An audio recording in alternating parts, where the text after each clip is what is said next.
Again? You embarrass yourself on national television again? The situation could not have been set up any easier for our fearless leader, Johnny B. Biden. ABC sets you up with a softball interview with one of your pretend friends in the mainstream media, George Stephanopoulos. I mean, Georgie, he literally worships at the same church as Johnny B. Biden, Woke United Methodist. All kidding aside, though, to his credit, George Stephanopoulos, he did press Johnny B. Biden on his debate performance or lack thereof. He asked Johnny about his obvious cognitive issues, but as expected, there was zero resistance to the constant flow of lies and downright confusing rhetoric. Now, in his defense, George Katsopoulos, he was probably just as confused as the rest of us.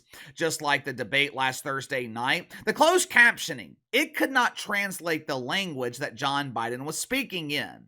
It was another pathetic performance and another clear indicator that John Biden is not fit to manage a Dairy Queen. But then Johnny B. Biden, he's a prideful man. He is refusing to give up. Last night, he reassured his supporters, a group that amounts to a grand total of 2 people, Hunter B. Biden and pretend Dr. Jill. He reassured his family, supporters, that he is not giving up. He is refusing to relinquish power. He would not be able to sleep at night if the power was given to cackling Cam Harris. Now, of course, Johnny was a bit confused last night. He kept referring to Cam Harris as Donald Trump when he was talking about the dangerous threat to democracy, but we all know what Johnny B really meant. If you haven't already, make sure to like and subscribe. You can follow me on Twitter at KC_BTL84. Last night was designed to be the redemption of Johnny B. Biden. Last night, he was supposed to tag team with his fellow deacon at Woke United Methodist, George Katsopoulos, and they were supposed to reassure America. Well, I think most Americans have already decided this guy's got to go, but they were supposed to reassure their pretend friends in the mainstream media that John Biden was still capable. But not even George Stephanopoulos, a veteran polisher in the media, not even George Stephanopoulos could put enough polish on this turd to make it convincing. Once again, John Biden was a complete and total disaster. One of the many excuses made last week for his abysmal debate performance was the length of the debate. Johnny was tired. 90 minutes is far too long for someone to be exposed to the blatant lies of Orange Man Bad. The constant lying is exhausting for a man like Methuselah, who is half the age of John Biden.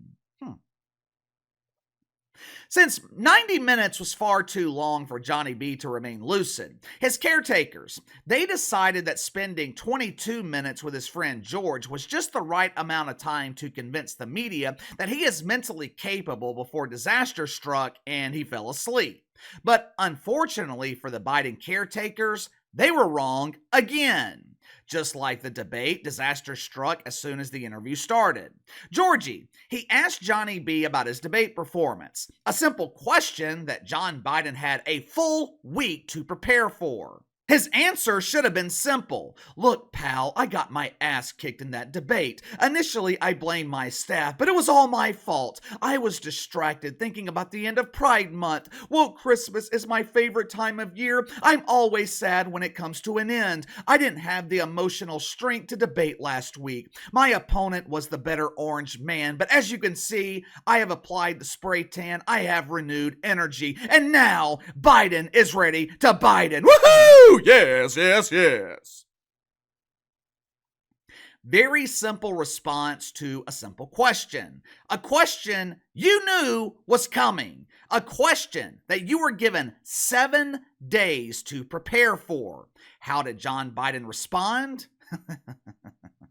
Watch for yourself. The whole way I prepared, nobody's fault mine. Nobody's fault but mine.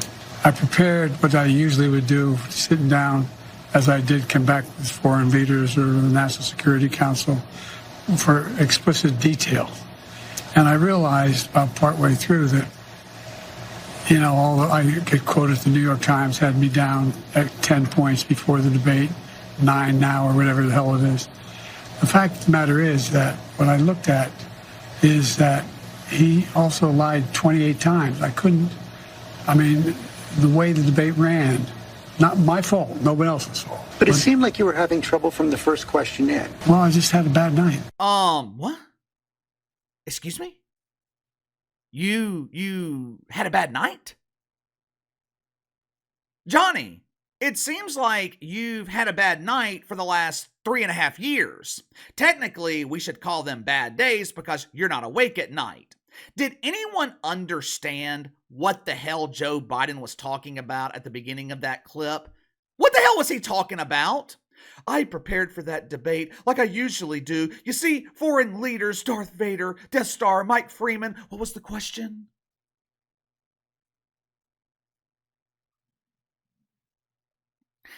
He claimed to take the blame for his performance. Then he immediately blamed his poor performance on the supposed 28 lies of Donald Trump.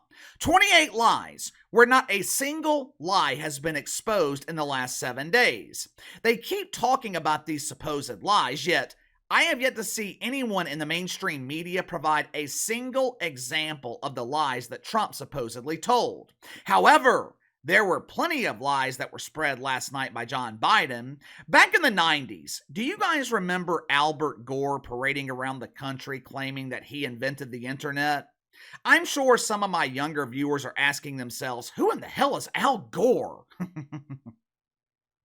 Albert was an amazing inventor. He served as vice president for Billy the Clinton, but his true passion was inventing, or at least claiming to invent. Not only did Albert claim to invent the internet, he also invented the weather. He called it climate change. Thanks to Al Gore, we have the pleasure of experiencing 4 seasons. That storm yesterday afternoon that almost flooded my neighborhood and almost caused my pool to overflow, that's the power of Al Gore. As it turns out, Albert, he's not the only inventor in the Democratic Party. Our fearless leader, Johnny B. Biden, he's quite the inventor himself. Last night, Georgie, he asked his buddy Johnny if he was capable of serving another 4 years. Instead of just saying yes and moving on to the next question, John Biden, he detailed a list of accomplishments that the rest of us refer to as fantasies. And he shared with George some of his latest inventions. Watch for yourself. I'm the guy that put NATO together, the future. No one thought I could expand it. I'm the guy that shut Putin down. No one thought could happen. When I decided we used to have 40% of the computer chip, and we invented the chip, that little chip for the computer chip. First of all, I don't know what computer chip John Biden is talking about inventing, but I'm pretty sure he didn't invent it. Hell, I don't know if John Biden even knows how to use a computer, much less inventing a chip that goes inside of one. My inside sources tell me Johnny B, he's been absolutely amazed for days with the advent of email. He's so excited that he no longer has to go to the post office to send those letters. But there was some confusion last night in regards to John's claim that he put NATO together. NATO's been around for 75, almost 100 years now. Some people were confused as to how Johnny B. Biden could claim that he put it together. Now, in his defense, it is entirely possible. NATO was formed in 1949 when John Biden was 6 years old, or maybe 600 years old. Either way, unlike the rest of us, John Biden, he was actually alive when NATO was formed. So it is entirely possible that he formulated the idea and put it together.